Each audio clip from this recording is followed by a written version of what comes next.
9, 8, 7, 6, 6, 6, 5, 4, 3, 2, 1. Good morning, afternoon, or evening. Welcome to IdiOtBlog.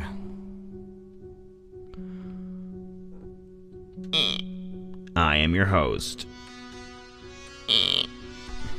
As I move the camera, I make a squeak sound. I am your host, Idiot Burns. Today we're listening to one of the mainstay men of BandLab. Previously his username was BIRTL26.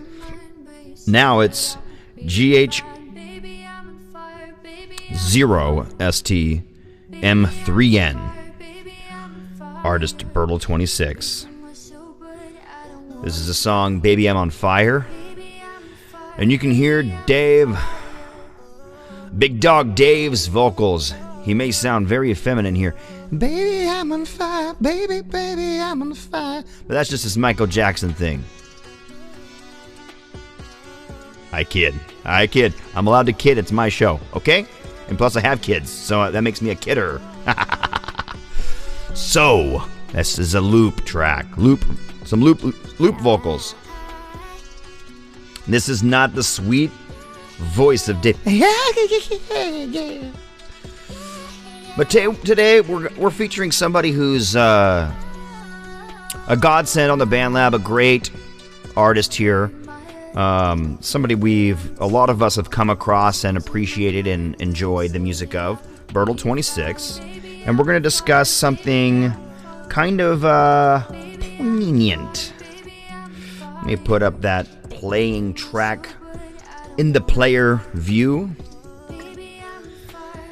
And how do we start? What do we start with? What's the beginning of the process to start about such a topic like copyright and shamming and spamming and the shitty sides of being a musician on social media? Well, let's go somewhere else first. I went into my rehab clinic this Tuesday to go do a pisser test, a urinary analysis. And, they have the $100 urinary analysis that they do. That they send it out to a lab and they get the concrete numbers on every drug, what you're using and how much. And I have these home tests, and I'm still popping positive, and they're not as sensitive as those calibrated tests, but they are sensitive enough to detect even the minor amounts to prevent you from popping on one of those tests if you're trying to get a job. So they're sensitive enough, but they're not calibrated. They don't tell you how much is in your system. They just tell you if you got a positive and if you'll pop positive on one of those tests. So I'm betting they're around a 5 nanogram sensitivity, the bottom of the spectrum for those tests, which I do believe some of them go down to 3 nanograms, 2 nanograms, and even 1 nanogram per milliliter. But so let's just get to it. I went in there and she said, "Hey, did you take one of your home tests?" And I said, "Yeah, I did." And she goes, "Okay, we won't. If you tested positive on that, let me know." I said, "Yeah, I did. I'm still positive on the home test. I haven't used in so long, but yeah, still positive." She said, "All right. Why don't we? Gosh, Dave, your vocals. They're just so youthful and feminine." Just kidding with you. Again, more loops. So, we'll discuss this loops thing in a little bit. Because loops is a way to use somebody else's music, but it's open source. And Forks is only sort of like that. But that's what we're going to be talking about today.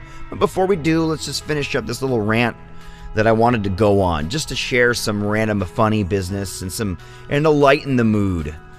So as I do that and as I tell this story, I'm going to also double check that we're working on all 5 platforms that we broadcast to in simulcast.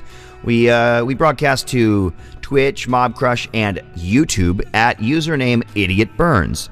We also broadcast to BandLab at username IdiOtBlog, and we broadcast to Facebook.com/Christopher Burns. That's me. I'm the idiot, Christopher Burns. Christopher Idiot Burns. No, Christopher Idiot Burns. But yeah. So that's that. Let me go double check those and kind of browse around as I continue on my my bullshit story that I'm gonna preface with. So I'm gonna go check the Facebook on my phone, and I'm gonna check YouTube on a alternate window, a little new tab here. But while I do that, I'm gonna tell this story. Yeah, so I go in there, and she says, "You think you tested positive at home, right?" Yes, yeah, I did. I pit my most previous piss right before I came in here, before I reloaded. Which, geez, I need to go get something. I need to reload. I need to reload. Yeah, I tested positive. She goes, "Okay, well, we'll just have you do one of ours that we have here, one of our, like, you know, kind of baseline, doesn't tell you how much, just tells you if you're positive tests. And if you're still positive on that, then I won't even mess with giving you a real one to send in. But if you are negative on that, we'll just sit here and chat until you're ready to go again, and then we'll put it in for a real test." And I was like, "Okay, sounds good." And yeah, I was positive, but we still chatted, and I kind of talked about. She goes, "Wow, you don't even have any alcohol in your system. I think that I would be thinking that you might at least one of the times you came in here." And I said, "Nah, you know, I stay away from this stuff. And let me tell you a little story." And so I'm going to tell you this story, but I basically was like, "Yeah, let me tell you a little story about why I don't really drink anymore. I used to drink. I used to get drunk at some nights and just really kind of get a buzz. Sometimes even a fifth. You know, I drink a whole fifth in one night sometimes. Bushmills was my favorite. I ended up kind of just spilling the beans on it, and what it was is, you know, I went to Mazatlan, where my grandpa lived in Mexico 45 years. He's been a dual citizen of Mexico and United States, and he's been living down there like 45 years. At the time, he was probably living down there like 40 years or 38 years or something. And I went down there, and I was in my mid to late 20s, maybe 26, I'll say, and maybe, yeah, I'd say about then. And you know, I started the morning out with 2 Mai Tais with breakfast, and then, you know, I had a little brunch snack, and I had a couple more Mai Tais, and then I had 1 Mai Tai before I went on a couple-hour road trip, and I came back, and my grandpa's like, "Why don't you come down and have some drinks with me? I'm having a beer down here. I'm listening to the mariachi band." And I was like, "Shit, yeah, I'll come down and drink with you, Gramps." He's like, "Yeah, I'll introduce you to one of my close friends. He's down here drinking with me." I'm like, "Oh, cool." I was sitting down there with 2 70-year-old dudes, and he goes, "Hey, I got a trick to show you. It's going to get you some free drinks." "Oh, cool. Let's do it. Let's try this trick." And he goes, "Order 2 drinks from that waitress right there. She's the head waitress, okay?" And I order 2 drinks from her. I order 2 Mai Tais, and she brings them over. And he goes, "Now suck them down." I go, almost to the point of brain freeze.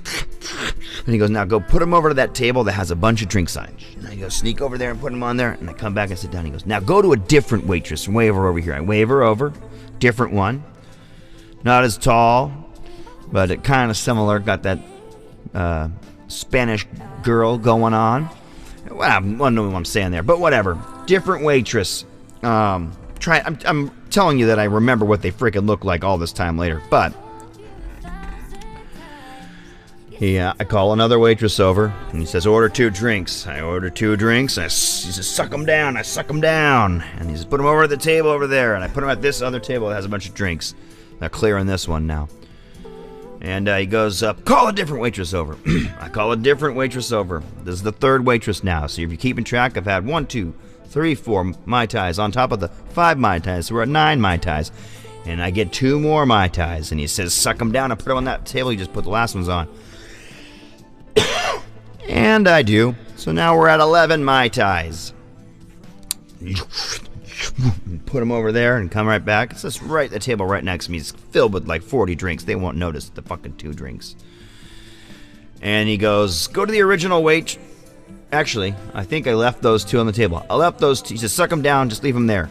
And I go over the original waitress, he says. I call over the original waitress, and she goes, you know, he's blah, blah, blah, blah, blah, blah, blah, blah, in Spanish, right? I'm like, what the fuck did he just say? And he tells me, I'm like, what did you say, Grandpa? You're speaking in Spanish. He goes, oh, I told her your drinks, those 2 drinks weren't strong enough. To bring you 2 more that are strong. Strong ones. So now I got, 11 in me. And I got 2 strong ones, so we're going to say that's fucking 15. Because that's like fucking 2 drinks each.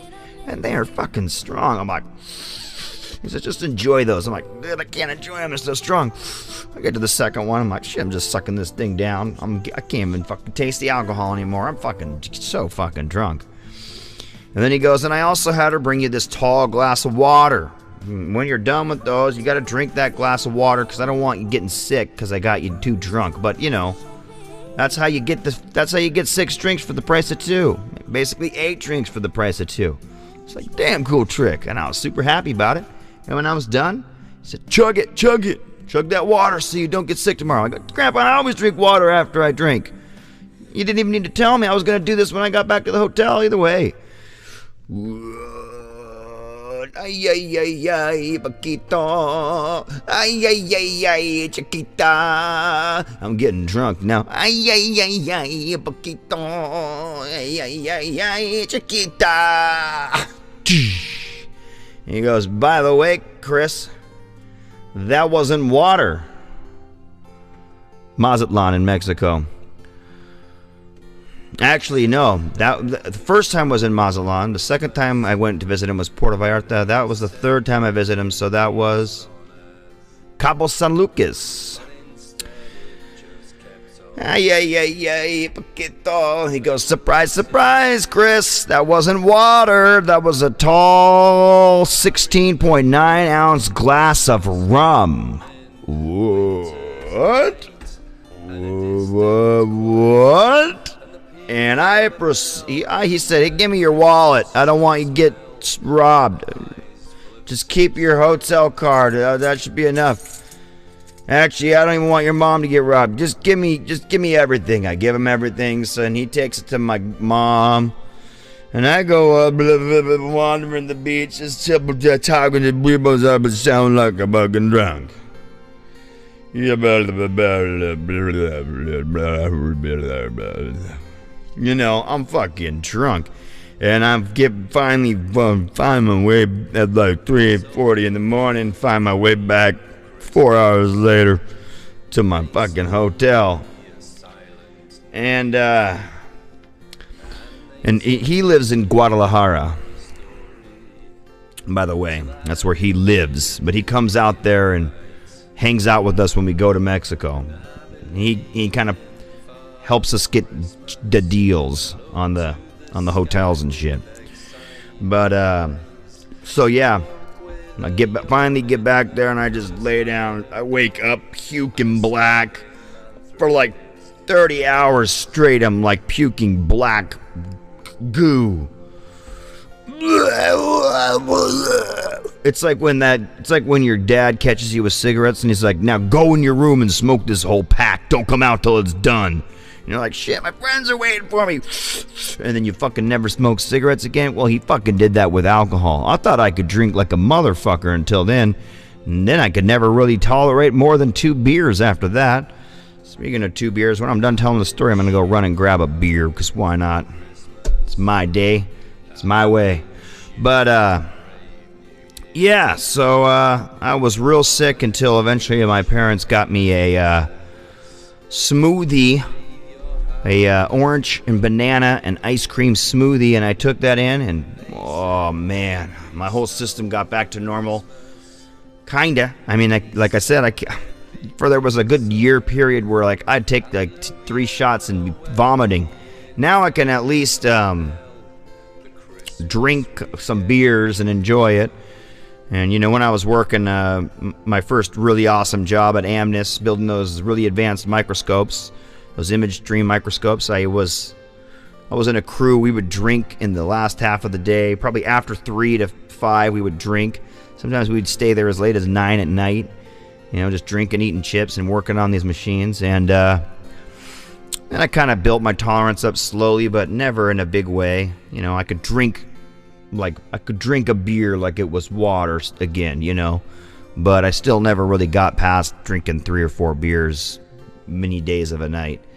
4 beers would be like 8 at that point. My body just wasn't the same. So they kept me from being an alcoholic. It just meant I had to smoke more weed. That's all it meant. In order to get high and enjoy my nights, I just smoked more weed. Tons more. Yeah, so I eventually got to the point where I was smoking, you know, 1.5 grams, 1 to 1.5 grams of pure concentrate every day. And that put me up at like 2 ounces of THC in my blood when I first tested into the rehab to get straight, to keep my job. And now, you know, I'm a sober guy. And I'll just have 1 drink here and there, or 2 drinks here and there. You know? But it doesn't change my personality. I was always that guy that I was hanging out with all the high dudes, and they figured I was higher than them, and I just wasn't telling them. I wasn't sharing, but I wasn't. It wasn't until I was 21 that I started smoking weed and really drinking or any of that shit. But yeah, there's my preamble. In just a second, I won't be working forever. Exactly that. And plus, I could always become an engineer. Then you don't get tested.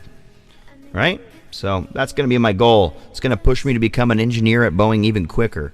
It's going to push me up the ranks, because at a certain point when you're not working on the planes, the testing ain't the same. And that's my goal, to be able to be free again. Or we could always just push for descheduling of the drug, because it's only the Schedule 1 drugs that they prohibit in aerospace. So, yeah. You can use Schedule 2 drugs, which is like none of them, but whatever. Yes, smoke the bowls for me, you guys. Tell me how it feels. Tell me what strain you got. If you got bubble gum, if you got galactic glue, if you got the shiznit, whatever the fuck it is, just tell me. I'd love to hear the names. I'm gonna be right back. I'm gonna go grab my brew.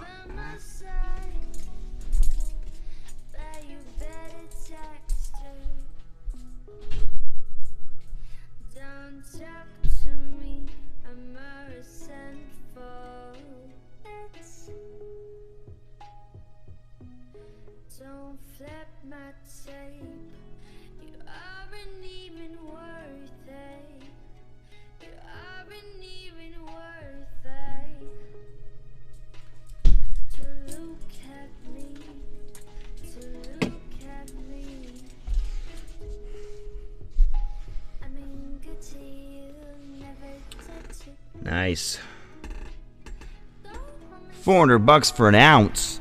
An ounce over here of the nice stuff is like only $150, and that shit's probably like 28% THC. Sometimes you can get that 30% THC kind of drier stuff for like, but crystally as fuck, caked out shit like wedding cake for like $180. And then and it's only 2 blocks away, right down the street, and it's a legal sale. And you get a receipt and shit. And you can use your fucking credit card or whatever the fuck you want. Fucking amazing, right? You can order it online and then walk in and then just say, my name is this, show your ID, and walk out. Yeah. It's a new world here in Washington. I don't know how legal it is where you are. Everyone's in a different place, but...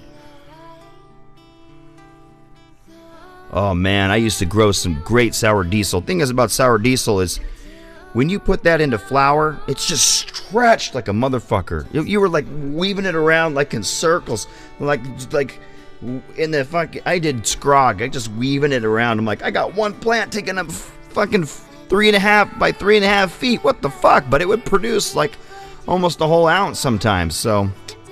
What happens is when it would stretch out like this, and then you see it also stretching out like all these things like this coming up all over, and you got a nice canopy Not super thick, but just solid nugs with definitely a solid sativa indica cross.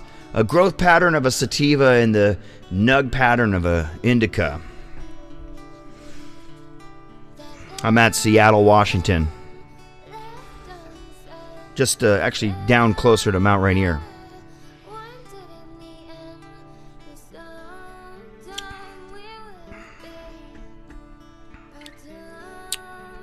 Ah, yeah. Tonight I'm drinking my favorite beer. It did not used to be my favorite beer. Oh, there we go. Henry Weinhardt's Privates.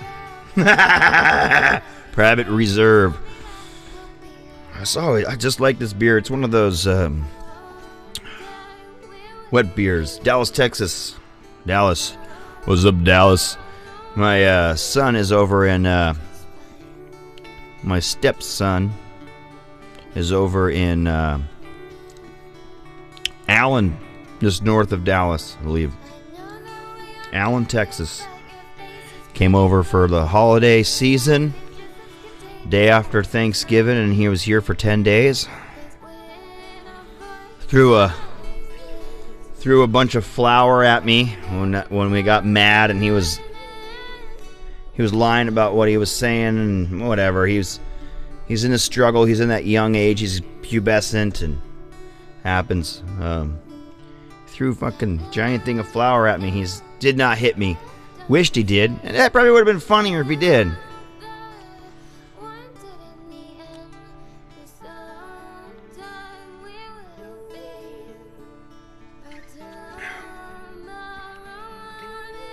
Oh, Seahawks logo here. Hawks!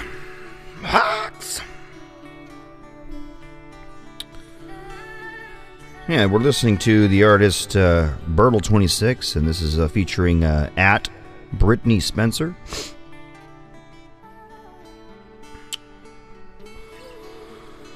Yeah, so we're going to talk about copyright stuff today.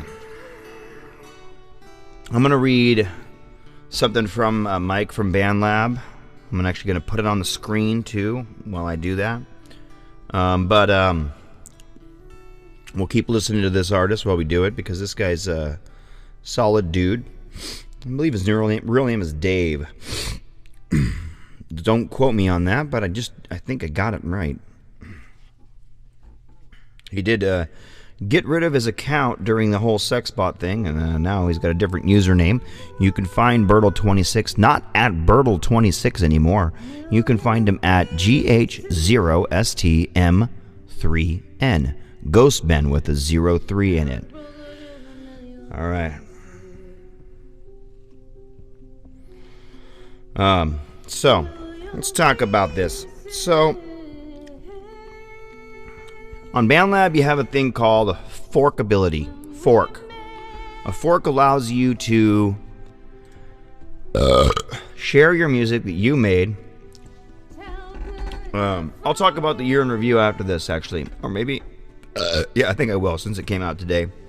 Might as well be on today's blog. But thanks for bringing that up, Puma Kid.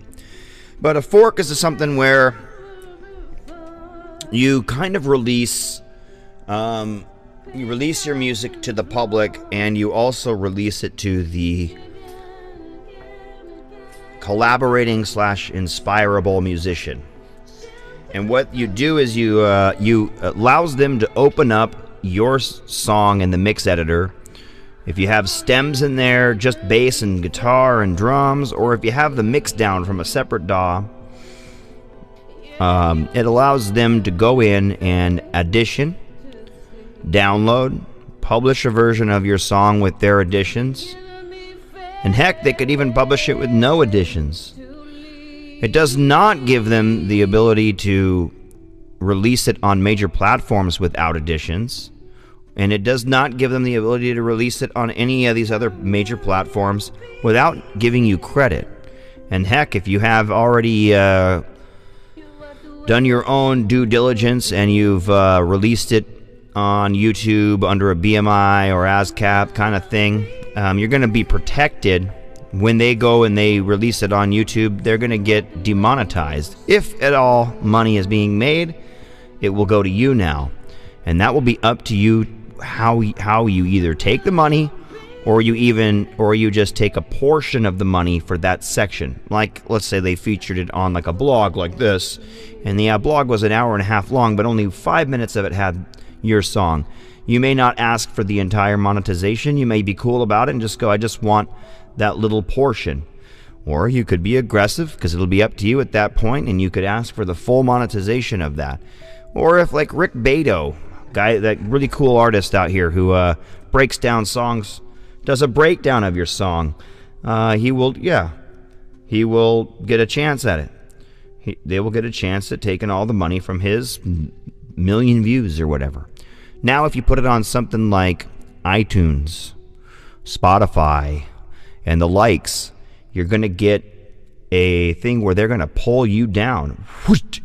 They're going to pull that thing right down because you didn't credit that user as a part of the instruments. And heck, you do it a couple more times, you might just get your whole account pulled right down.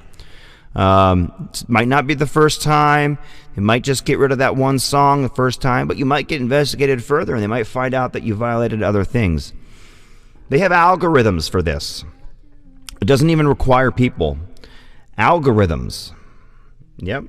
DMCA. Take down.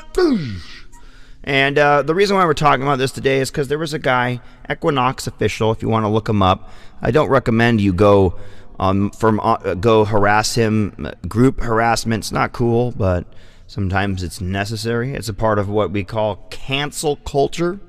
It is a little left-wing for me. I'm a little bit more conservative, and that might sound contradictory. I would say I'm actually quite libertarian, and so therefore I don't like to give a shit about what other people are doing, because I don't want them to give a shit about what I'm doing. That being said, my libertarian side does have a crux to it. It doesn't like the idea that people can just be ripping people off.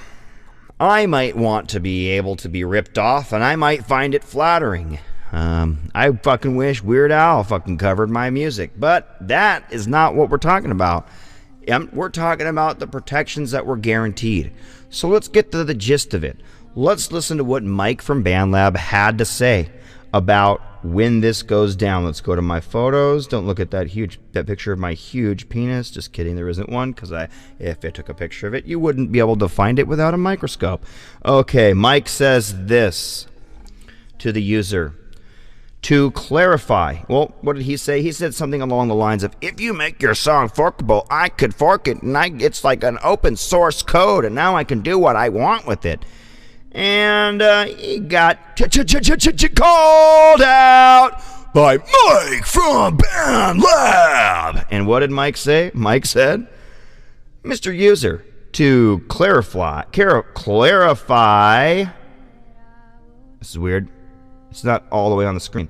Let me get rid of it, pull it back up, see if it go all the way on the screen here. Yo, what's going on? It's being funky over here. The whole thing changed shape. Why did it do that? I don't know. That was weird. I'm just going to go like this.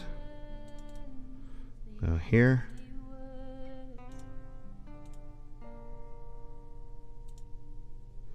Huh. Let's go down here. Let's go here. What's going on here? Oh, well, we'll do this. Close that. Slide up. Screen mirror. Restart it. Just give me a second. Take down. I wish I could make my voice make that sound. Ah, man, what's it doing? It's still doing it. Close it. Close it. There we go. Now, this. There we go. No, won't let me do it. Won't work right. It's not working. There we go. If I just scoot it with my hand, it works. There we go. Now you guys can see it if I just scoot it with my hand. Now, how do I read it? I got to read it here. Okay. We go here.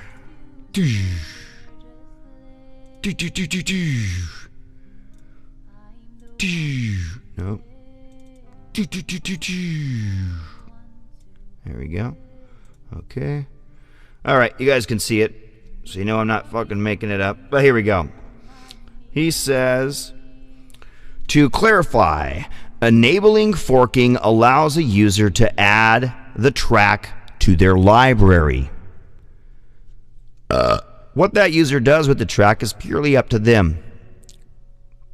But that doesn't remove the rights from the original owner, copyright holder. Especially if you take that track and post it somewhere else as your own. Itchy nose. A track is only truly your own when there are significant changes made. That means you gotta use just portions, or you got to add some kind of unique identifier, like an entire set of vocals over it, or a guitar solo over it, or changing the key and adding a stuff like that. You can't just take the track, repost it with a little more sweetened up highs and call it your own. Even then, when you've added vocals or changed the key and made or you've sung a whole beautiful four-part harmony over it, even then, if you attempt to commercialize that music, you risk it being flagged. If the original source material has already been made available publicly elsewhere, is registered with their copyright, has registered it with BMI or ASCAP or any of those musical unions. In cases like on YouTube, you'd surrender any monetization to that owner once they claim it, and in other cases you may be forced to add the original artist in credit or risk the work being removed entirely, per their request or per the algorithm. Boom. Back to BandLab we go for now. So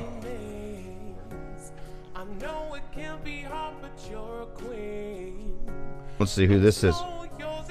Robert Chadwell and him. Yeah, he was on my blog just a few days ago, being the devil's advocate of a sort. So, what does that mean? That just basically means what I was already saying before. You can make it your own, and you can credit the people, and you can go grow here and elsewhere. And most of us probably won't even care about the monetization as long as you're participating in the growth. Ask Jason Jacobs, is he gonna attack Mad Cracker if he puts all of his songs on YouTube? Fuck no, he ain't. That's his fucking buddy. This one did. This picture right here, this shitty super grainy thing that I was about to make fun of, won a Pulitzer Prize for photography. Standards are dropping, motherfuckers. Jesus. Rub some dirt on your face and use some black and white film and you're gold. You're gonna win a Pulitzer like Obama did. Oh yeah, the Pulitzer's rubbing shit on itself now. It's art, but I ain't dogging it. I'm just giving fun for making fun's sake. But hey, man, you can use some image like this. You can credit it. You should probably go, this is a song that is from somebody, Rob Chadwell. This, I remixed it or whatever, you know? And, yeah, Serbian refugee. It's 15. She looks like she's 15. That's probably why I won a Pulitzer Prize. Fucking a bunch of pedophiles out there. I digress.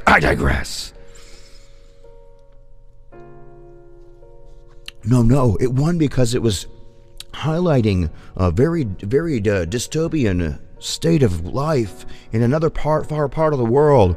How dictators really drag us down. Welcome to Biden. And, you know, dictators are just like, you know, they're the worst thing on the world. They do genocide and ethnic cleansings, you know, for oil money. Like, who else? Every U.S. president. Okay, I digress. Yes, I know that's probably the real reason why it won a Pulitzer Prize, because the Pulitzer Prize is trying to illuminate, you know? Yeah, America doesn't give a fuck. We don't want hardworking, dedicated people like Serbians here. They're gonna whitewash the refugee camps. We don't want that. We want our refugee camps to be super ethnic looking. No. Dude, I'm just ribbing. I'm just ribbing now. I'm just ribbing. I'm just trying to rub you guys wrong. I'm just trying to rub you guys wrong. I totally respect this work. It's totally cool. But, you know, America's a bunch of fucking pieces of shit. They're just like dictators as well. And I have a lot of patriotic love, if you will. Patriot shit going through my blood. I love my country, but I love it so much that I'm sick and tired of how we're operating. I just want it to work right.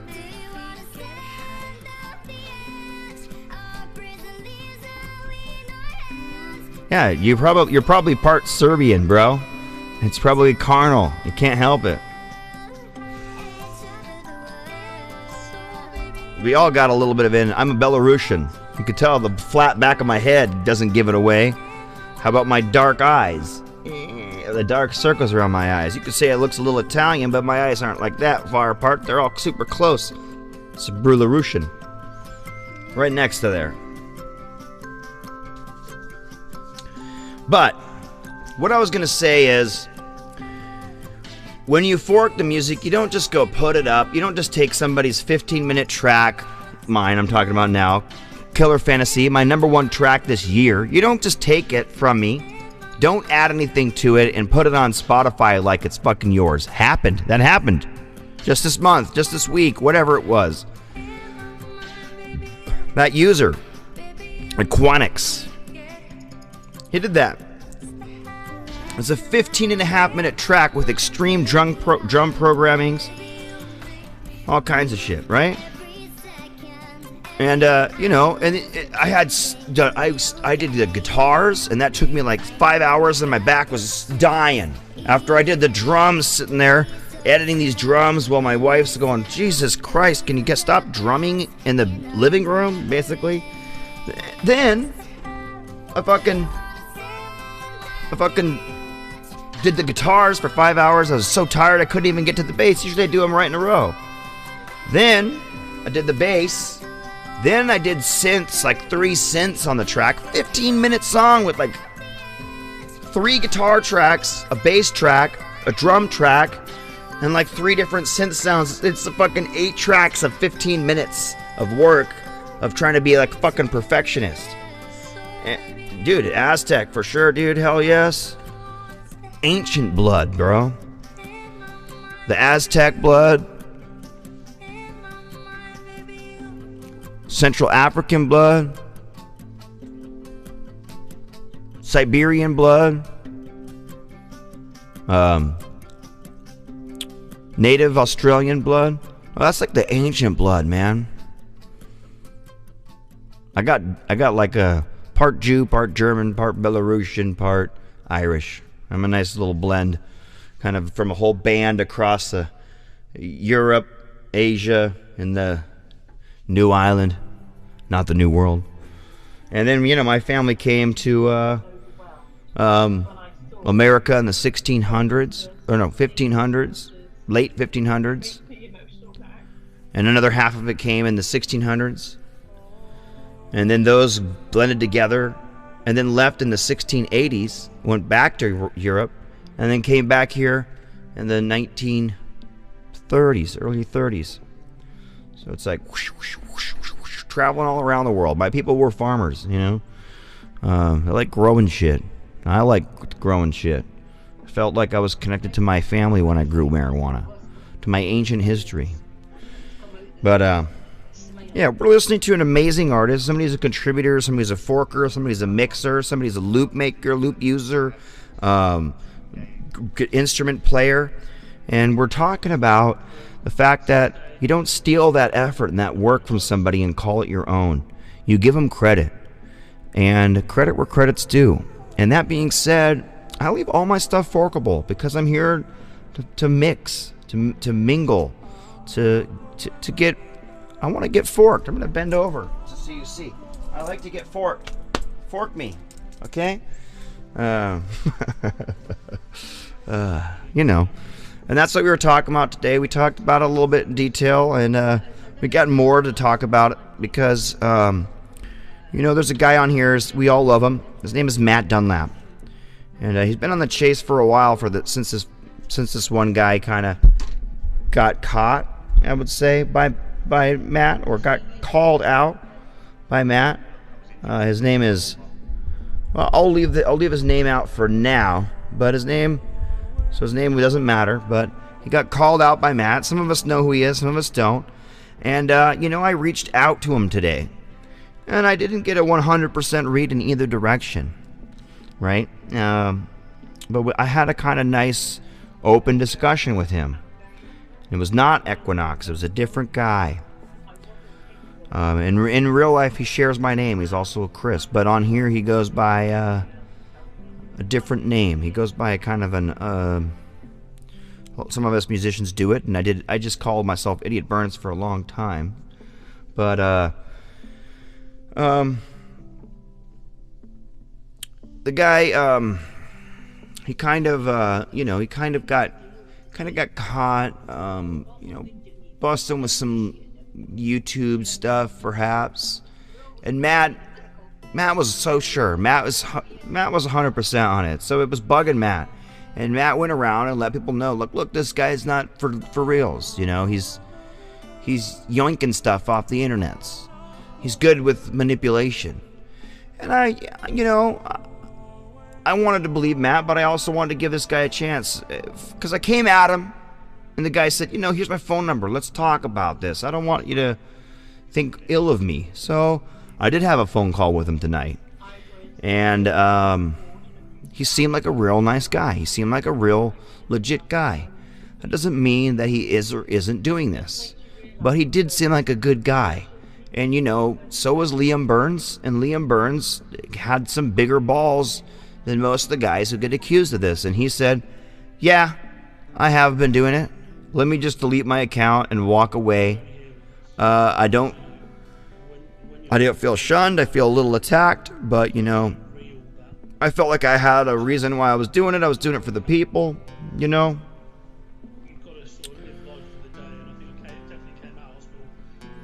And, you know, I did think about asking to interview him, but I also have thought about kind of playing it more like chess. So I gave him a chance to talk, and I talked to him honest, and I think I developed a nice relationship with him. Well, I think maybe he'll be honest with me, you know. And, you know, I'm more interested in interviewing people like you, Jason, or people who have something interesting to say that isn't as controversial and is more just about life and about being a guy who's, you know, played in the industry and what it was like and what some of his struggles and highlights in the industry are, what kind of lessons he's learned, and what he's trying to get out of the lab and stuff, and just having a nice personal chat. And this was more of establish your truth with me and how'd you get into music a little bit, but it was also more to establish your truth with me. And I tried to get him to overplay. You know, I was trying to get him to overplay. I'm not gonna be dishonest about it. And I kind of told him this much. And I was trying to get him to overplay his hands so that I could go aces, motherfucker, or whatever. So I talked with him, and he said, you know, I don't know what music maker jam app is. I have no idea what that is. I'm like, yeah, okay. And then I was like, well, Matt says you take some stuff directly from it.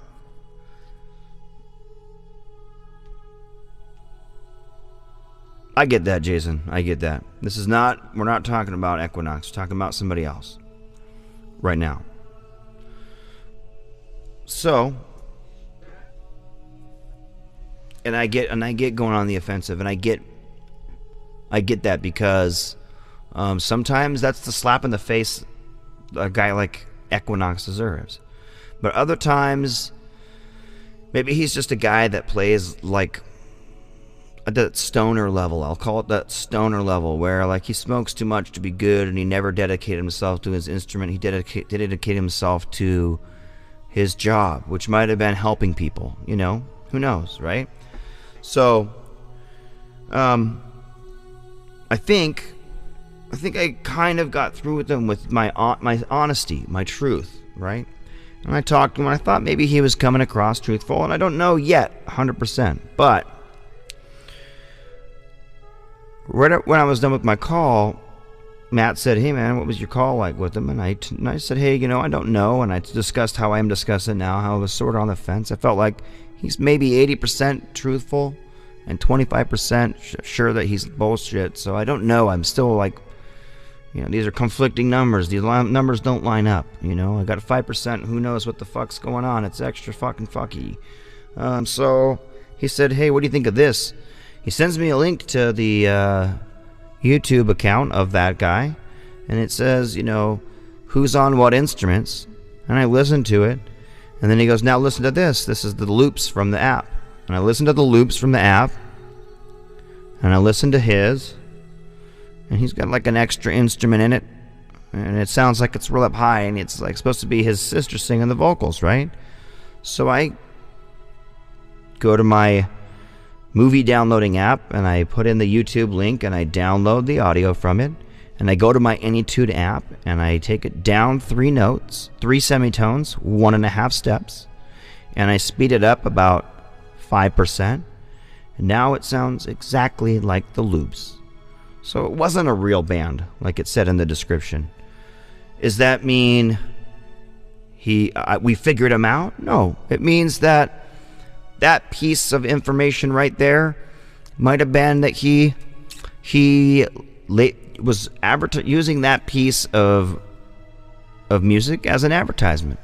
But we have to also remember that when I asked him about it, he was unaware of Music Maker app. And then when I said, "Matt Dunlap thinks you're using Music Maker app to make songs, and he thinks he's got you on one," he kind of did a little kerfuffle. And he kind of sidestepped, and he's like, "Well, you know, I think my wife or my sister might use loops sometimes, and it might be from that. I don't really know. You know, I don't know about that. I think I might know what that app is. I don't know if I know what that app is." You just contradicted yourself in one sentence. So that's what I call a kerfuffle. It doesn't necessarily tell you the guy's not being truthful, but it kind of gives you some indicators. That being said, doesn't matter. I still want to entertain the possibility, because I'm like, oh, maybe I'm like over trusting, right? But at the same time, now I feel like maybe it's only a 5% chance this guy's being honest with me at this point. I don't know, man. I'm on a fence that's in a windy fucking storm, and this fence is about to fall over, and I'm about to be on the ground with this one splat right in the mud.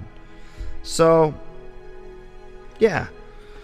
That's how I am with this one. That's where I am with this one. Maybe he watches this one. Maybe he wants to come clean. Maybe he doesn't. Maybe he's going to keep going and spinning the webs. I don't know if they're webs or not. Maybe they're misunderstandings. Maybe he's got a story and a lie to make it a misunderstanding a truth. Maybe he's got a truth to make the misunderstanding an understanding. But I don't know yet. So I'm going to keep playing mental chess with this guy, and I'll probably find out what the fuck's up at some point, because I'm as determined as the fucking wind. So I can wear down pyramids. I could fucking collapse that fence, motherfucker. I could become a hurricane. And that's kind of fucked up to say, because this guy's job is doing hurricane relief, but I can't be the hurricane in your life, but I want to be. But I'm usually just more of that guy that's at the party, swigging beer and spitting beer on everybody in the band, trying to get their instruments just covered in beer and their shirt and face just covered in beer. You know the ones where you take it and you get the real tight lips and it comes out like a mist. And so it's like you're not spitting on the guy, you're just spraying beer mist all over the band and back onto the crowd. You know that guy. That's me! I'll even do it at the nice clubs where they're like, dude, we have to fucking kick this guy out. And I'm like, right to the fucking security guard. He's like, oh, fuck. And I'm gone. And if he comes outside to fight me, I'm going to show him my dick so he feels small. Two big dick jokes in one fucking blog. Good job, Chris. Sounds believable now. So, yeah. I don't know. It seems like it's hard to tell these days. You gotta tiptoe through the fucking tulips with these guys. So, do I love Matt Dunlap? Yeah, I love Matt Dunlap. I love Matt Dunlap. I love his drums. That guy's kick, foot, feet, feetsies. They're fucking phenomenal. It's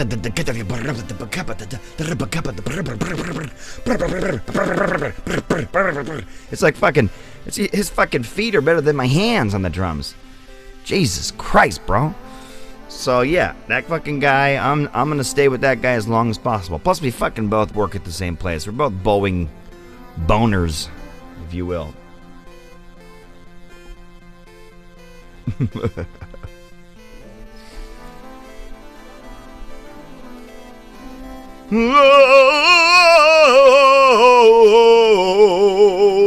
Random crooning on the track, yeah. Do you guys think that these kind of singing sounds would be good on metal? Because I can't do this crazy shit. I'd wear my voice out by the end of it. Yeah! In the next 3 days I wouldn't be able to sing, but if I sang like this, that could be an ongoing thing and sing all day long. Longer than the hits you take from the bong, oh yeah!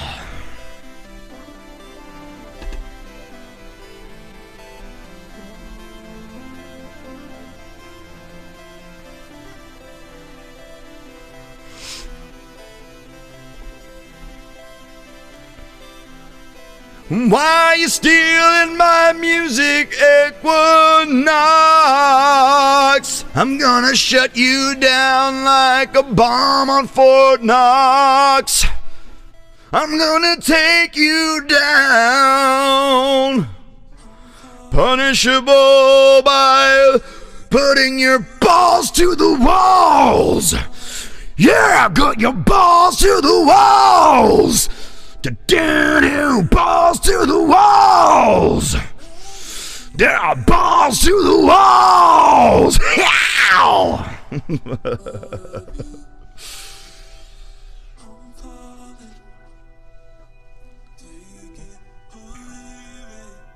I'm falling. So who's he collabing with on this one? Hope Gray. Sweet. Yeah, I love you. Falling.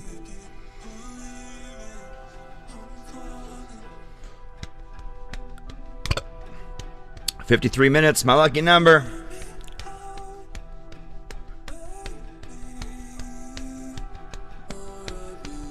All of me, all of you.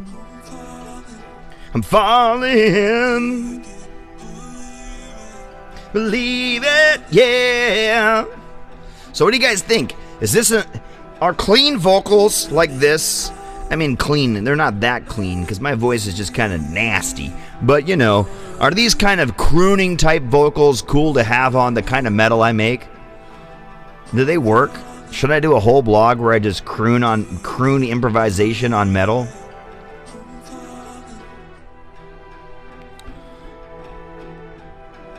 See, I'm more like this. I think of it like this. I put all these songs out here. I got like 5,000 songs you could fork. Over 3 years, that's got to be impressive since they're like all original. Do you think that I should just let people get famous on them and then a little bit later snake that money right back? You owe me, motherfuckers! You thought you could make money on my music? On my music? No! I'm cutting your balls off and I'm taking your money right out of the sack, bro. I'm taking the money out of your sack. You ain't gonna have nothing left. You ain't gonna have no money. I'm gonna take it all. I'm gonna take your mom's money. I'm gonna take your dad's money. I'm gonna take your brother and your sister's money. I'm gonna take your child's money. If you have grandchildren, I'm gonna take their money. Yeah! I want that money now! Millions of dollars! Dollars! Dollars! I want all the dollars! Give me all the dollars! You can't take no dollars from me! Those are my dollars! If you do, I'm gonna start taking steroids and I'm gonna crush you, motherfucker! There is no room for this aggression! You will not steal my music! I should have been in the WWE! I should have started working out when I was 3! I should have gotten lifted! I should have gotten hair plugs! I should have gotten so huge! The Undertaker was afraid of me! Oh man, that'll make you sweat. No wonder those guys are so shiny. I guess I had one too many beers before the show, guys. That guy must be... Is that guy drunk? Is that why he wears those glasses? This guy stole my music! And so I'm gonna rip his heart out with my bare hands, and then I'm gonna fucking make him eat it. Why can't you chew, motherfucker? 'Cause you're dead! I killed you!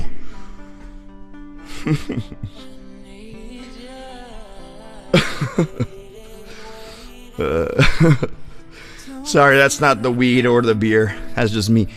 2 beers ain't gonna make a guy do that. Weed'll probably make him not do that so much. But now I'm not smoking weed, so I'm back to how I used to be. Is that guy on drugs? That guy seems like he's on meth or something. What drug is that? What drug do you take, Chris? I don't take drugs. I used to just say, when they asked me what drug I was taking, I would say, water? Fuck, I don't even drink water. I don't know. It must be... I don't know. It must be the pizza I ate. Is pizza a drug? Because I had some pizza at pizza time, and I've been having lots of energy since then. It must be my lack of bike rides. I need to go ride the bike some more. Yeah, paint a little tree here. Yeah, that's it. And how about a nice green indica tree right here? Yeah, you see that? How it gets a real big bush?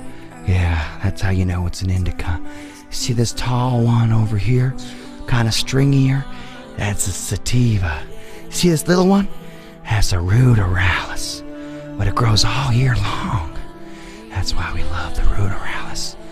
Because even in the wintertime, you get a little high. You just get a little high in the wintertime.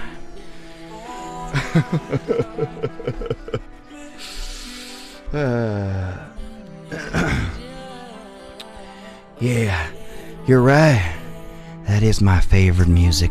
Little bit of E flat, little bit of B minor chord there. Yeah, that's a nice one. Very much. I love that. Yeah, that's a drug I've been doing a lot of oxygen. That's not the same as OxyContin. That's different. Percocet, no, not that one. It's been a long time since I've reached into the candy jar, but you know, the candy jar's always just right down the street. One call away, one mistake away. Candy jar right there.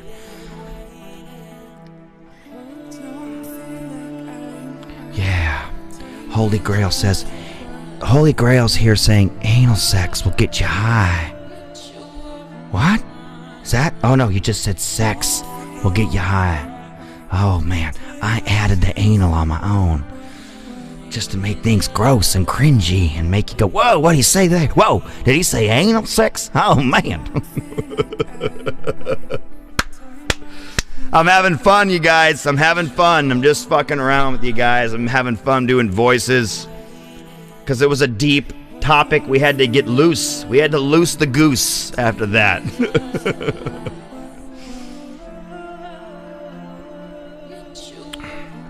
And if you're just coming on the show, you might have just only heard the craziness and not the seriousness. But hey, fuck. It's what it is.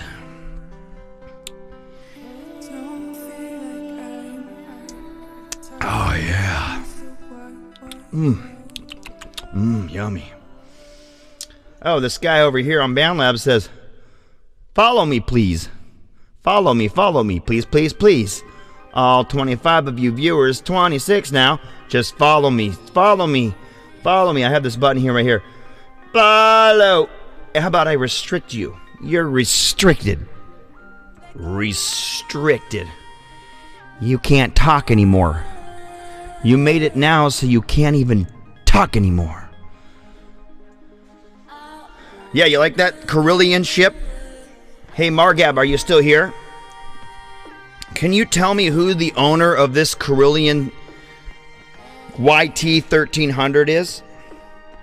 The Carillion freighter, originally used for rebel work, later used for running Spice by Han Solo. Who is the owner of this ship? Can you tell me?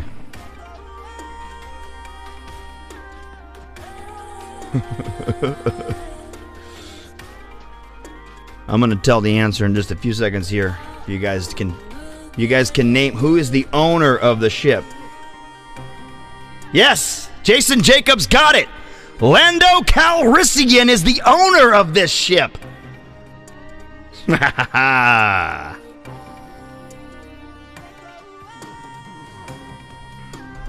Han Solo is the dedicated pilot with his co-pilot, that Wookiee we all like to love, Chewbacca, in the house. I got Chewbacca under my shirt. I'm not going to show you guys. Don't worry. Coming up soon, I think I might do it for Blog 400. I'm just going to do it with my shirt off. I'm just going to have my shirt off. And then you guys are going to be like, I can't look at I just can listen. This should have been a podcast. Damn it. It'll be like I'm wearing a sweater. You'll be like, oh, fuck.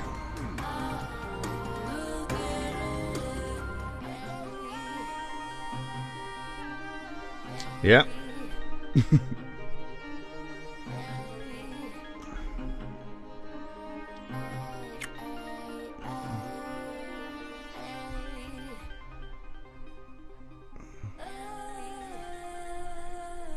I Want to Get Away. Remix this. It's from the remix this. I don't know who he added to it. It was for the remix this contest. That's a burp. That was a burp I burped. Did you hear that?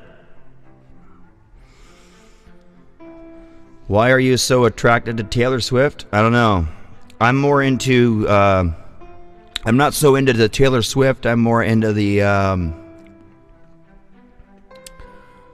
dare I say it? Miley Cyrus. Because she actually makes good music. Milky, milky milk.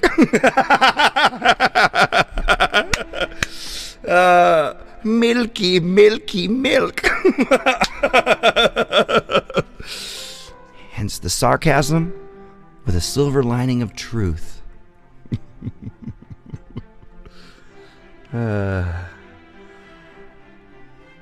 Milky, milky milk.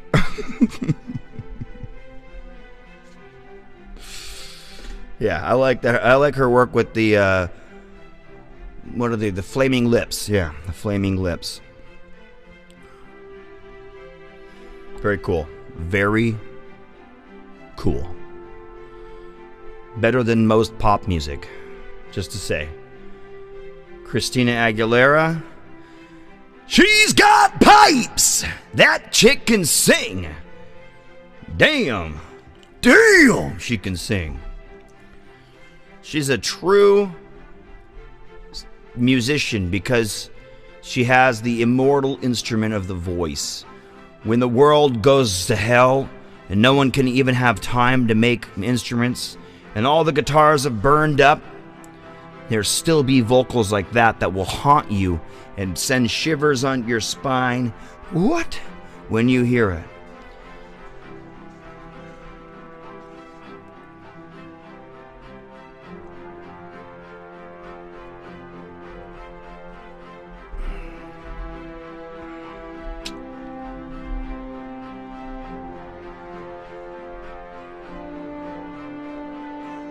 This is a cool little track. Climbing the gentle giant to the top of 7'2", just to pat Chewie on the head and say it's alright, dude. Han Solo's spirit lives on in you.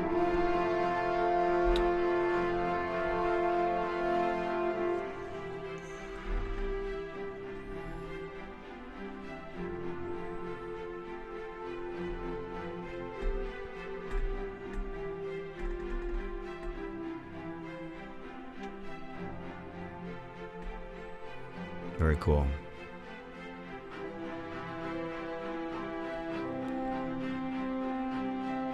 What's that girl's name?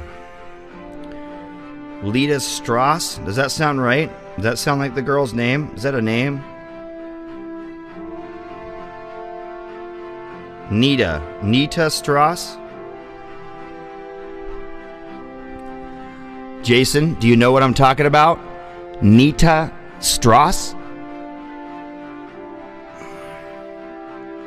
Because if we're going to talk about which female musician you like the best, that's my vote. Nita Strauss. Yeah, these are some cool ones, dude. These strings are deep. It's called Climbing a Gentle Giant, ... And it's a picture of a redwood. That being said, I met Julie Butterfly. I met Julie Butterfly at... I'm trying to remember the name of the school. It's a school in Portland. A fucking hippie school. Well, I went down there with a girlfriend of mine, and they went to see Pedro the Lion. Before that, they had went to a Julie the Butterfly speech at their school, and then they went out to dinner with Julie Butterfly, and we had a great time. We asked her every question that came to mind, and I actually kind of challenged her with some devil's advocate shit. Because that's just how robust I was back then. Yeah, she seemed pretty cool. She's like skin and bones, that girl. Yeah, she was in the Rolling Stone magazine around 2000 or so for being up in that tree and saving the forest.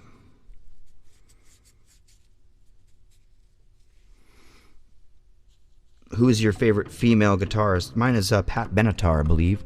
Or maybe it's Ann Wilson. Ann Wilson. Yeah, it's got to be Ann Wilson. Dreamboat Annie. Shit's so fucking cool. The stuff they were doing, and they were doing it so early. Barracuda. Magic Man. It's a Magic Man. That chick can sing. Nancy Wilson. Ann and Nancy Wilson. Nancy, I think Nancy's the... I can't remember which one's which. But the blonde one. Man, she's a fucking... creative genius. And she gave girls a name in rock. You know, those chicks toured with Van Halen and Rail, and they were like, they didn't even need Roger Fisher to be like the dudes.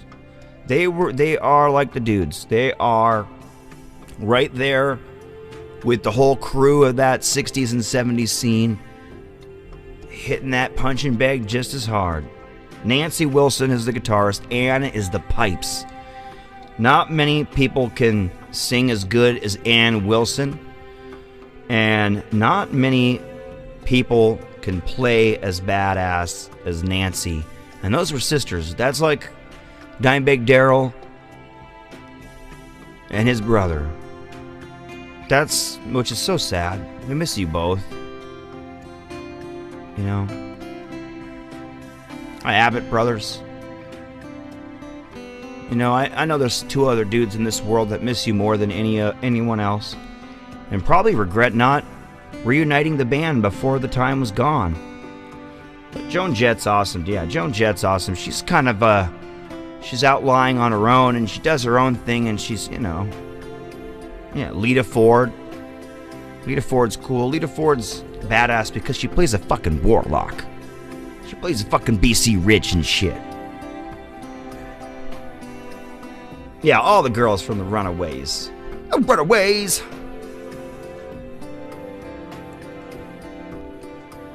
Your last ex-wife, though. Now she calls you the... What? What's she call you now? Dickhead or something, right? Or does she still come back for more Magic Man? Even though you guys are broken up, she's like, shit, I need more Magic Man. It goes one or two ways.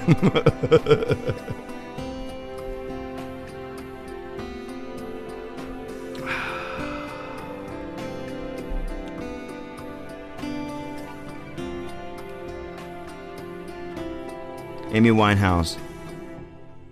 Man, she had a cool persona, and she had even though she only done a small amount, and, you know, she was good, I think she had even a brighter future if she had found a way out of her habits.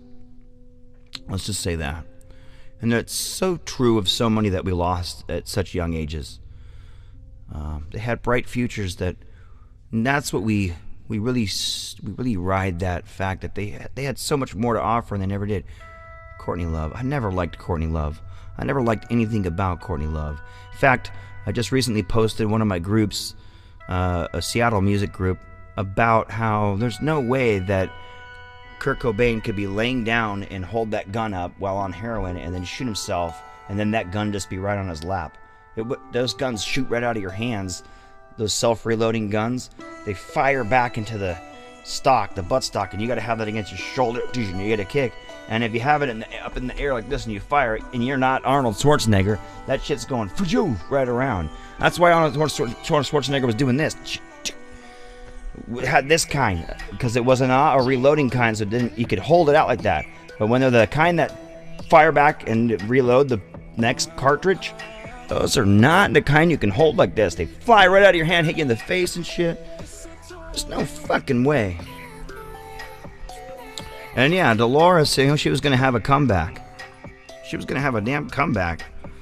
But I'm sorry, I could watch Nita Strauss just play all day long.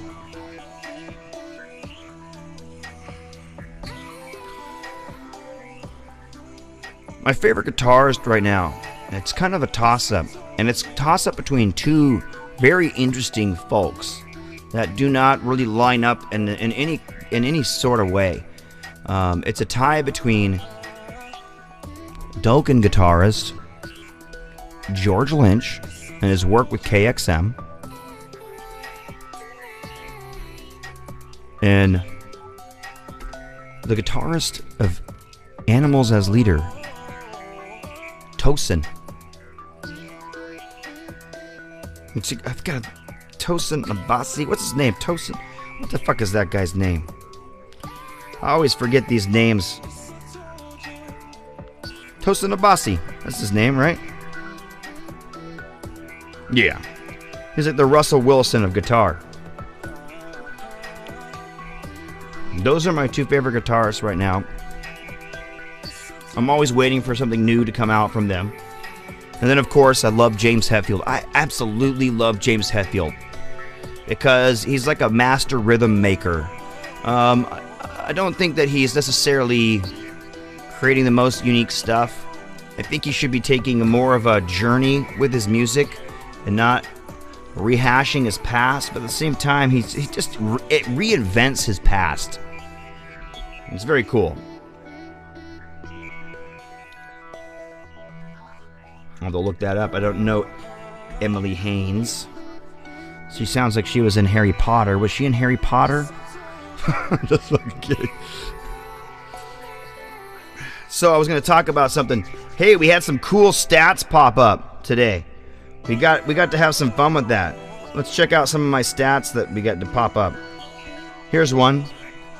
I had 401,000 plays since I've been on BandLab in 2018, May 2018. But just this year I had 208,000. So out of 401,000 total plays, I had 208,000 plays this year. And this year is the year I stopped playing my own songs to push them up in contests or to get them in trending or any of that. I just stopped playing my own songs and nature took over. How many likes did I have since I've been on BandLab? 128,000, and 43,000 of them were this year. Now I have still been promoting my music, but definitely way less hours than I had in the 2 years before that. And 13,000 new followers, and now I have almost 35,000 followers, and I will make a cool celebration when I get there. Every 5,000 followers I'm going to celebrate now. I used to celebrate every 1,000. It got really fast for a second, so I called it to every 5,000 now. My number one album this year was Fuzzy Nasties. I only released a few things. Fuzzy Nasties, my number one album. 45 likes and almost 1,000 plays on that. Go listen to those. 2 people listen to that album, it'll get up to 1,000 plays. Active projects, 2,168 this year. Projects I inspired, 18,000. And how many forks did I make? 725 forks. So out of my 2,168 songs, 700 of them were inspired by someone else's music. Total collaborations, 8,900. But you know what? I'm in a lot of bands with 6,174 different musicians. My top collaborator, because we were in I think it's 8 bands. I went and checked it out. So far, I found we're in the same band, 8 same bands. So we have 3,719 projects. That means she put out 3,719 projects that either I did or did not have something to do with. There we go. And there's that track with by the New Romantic Devils. Trying to figure out who that is. There's a name right there. If you want to look real close, there it is. All right. I don't know how well that's coming across on the screen, but maybe it ain't. But yeah, just a little video. I'm on AirPlay. Is it playing? Let's see if it's playing. This is a cool track. This is Our Love Is One. So if you're not seeing the stats, you want to delete the app and reinstall 9.33, and then a few seconds after you log in, maybe you'll go into something and come back out. You'll get a little thing. Would you like to see your stats? And if you don't want to do that, because you don't want to delete and uninstall, just go to a computer and log into bandlab.com at a computer. And if you do it at a computer, you'll get a little screen, and let's see if I can show it to you. You hear that? That was a burp. Man, I'm telling you, my burps are burps, because how would you not know that was a burp until I told you? You might have thought I just farted. Shades back on. Screen is bright. But what I'm going to try and do is I'm going to try and show it to you on the bandlab.com, how it works. Maybe you don't have access to a computer. Maybe you do. Maybe you can't get it to work on your phone. So, I'm telling you this. Come on, I'm ready. Load. Stream is sucking up all the data. Stream is sucking up all the data. But if it ever loads, I'll just go to I'll just go over here and show you over here. You go back to what its current song is playing. There we go. The current song playing.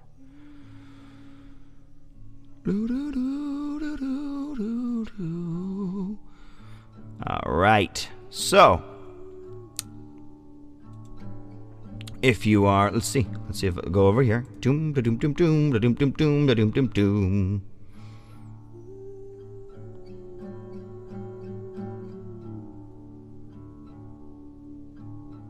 What's going on? What's going on here?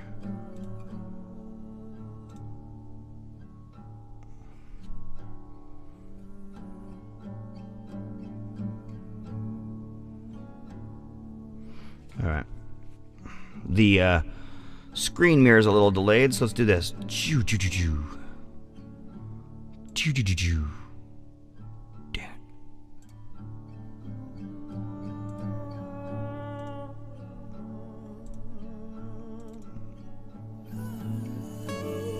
Oh, well, there it goes.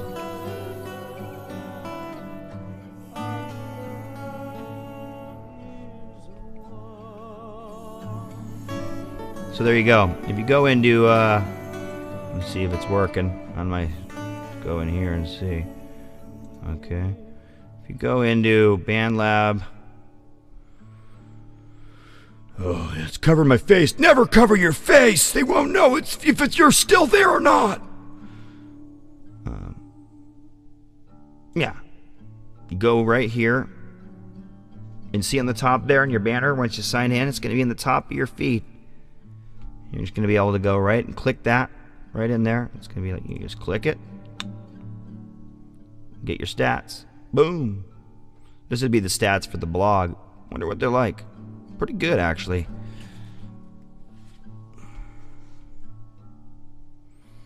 But yeah, that's how you do it. I'm not going to go do it.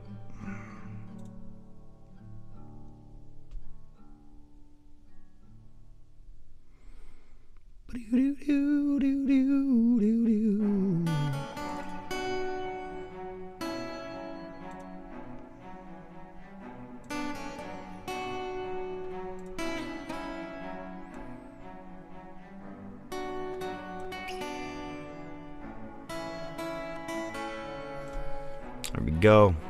And everything returns to normal.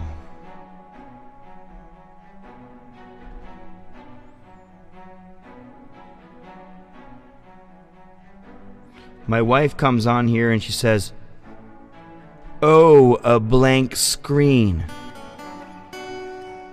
What is she talking about?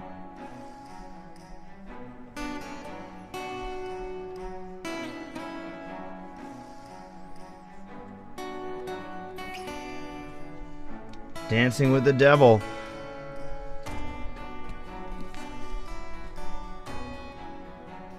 Is that Faust? Yeah, it is. I have, alas, studied philosophy, jurisprudence, and medicine too, and worst of all, theology, with keen endeavor, through and through. And here I am, for all my lore, the wretched fool I was before. Called Master of Arts and Doctor to boot, for 10 years, almost, I confute.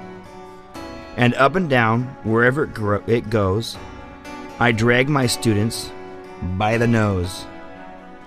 And see that for all our science and art, we can know nothing. It burns my heart. Of course I am smarter than all you shysters, the doctors and teachers and scribes and Christers. No scruple nor doubt could make me ill. I am not afraid of the devil or hell. But therefore I also lack all delight. Do not fancy that I know anything right. Do not fancy that I could teach or assert what would better mankind or what might convert. I also have neither money nor treasures, nor worldly honors or earthly pleasures. No dog would want to live longer this way. Hence I have yielded to magic to see whether the spirit's mouth and might would bring some mysteries to light, that I need not, with work and woe, go on to say what I don't know, that I might see what secret force hides in the world and rules its course. Envisage the creature blazes instead of rummaging in phrases. Full lunar light that you might stare the last time now on my despair. How often I've been waking here at my old desk till you appeared, and over papers, notes, and books I caught my gloomy friend, your looks. Oh, that up on a mountain height I could walk in your lovely light, and float with spirits round caves and trees, weave in your twilight through the leas, cast dusty knowledge overboard, and bathe in dew until restored. Still this dungeon, still a mole. Cursed be this moldy, walled-in hole, where heaven's lovely light must pass and lose its luster through stained glass, confined with books, and every tome is gnawed by worms covered with dust, and on the walls up to the dome a smoky paper, spots of rust, enclosed by tubes and jars that breed more dust by instruments and suit, ancestral furniture to boot. That is your world, a world indeed.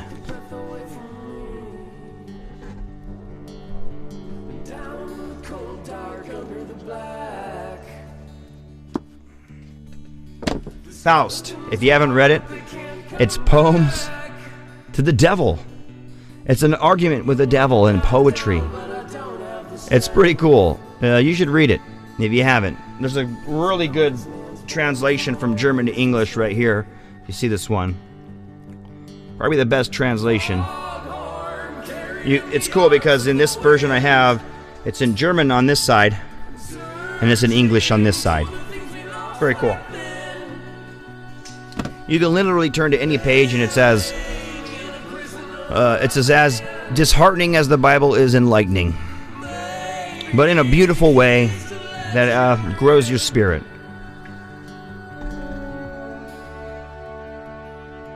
Yep, he does. He makes a deal with the devil. It's kind of he makes a deal with the devil to try to get the treasures of earth. If I'm interpreting it right, he wants to find a way to get the treasures of earth, if you will. It's pretty interesting. I think I could reread it again. I think it's been since 2004, and that's why I have it over here to slowly reread it. You can hear me talking, your breath in my sleep. 'Cause there ain't no escape from. Well, you guys, it's been a lovely blog. It's been a lovely experience. It's been a fun one. I think it's even rewatchable. Is it rewatchable? When I die, will people be like, "Hey, what is this guy? Why is he no longer around, and why was he so bizarre?" Or will I just be ignored once again? My persistence is what keeps you coming. Well, it was a nice blog. I had a fun time. Hope to catch you all soon on the flip side. Keep BandLabbing. Remember, we are music. And fuck off! Fuck right off, you fucking stealing motherfuckers! Stop stealing my music! Fuck you all for stealing my music!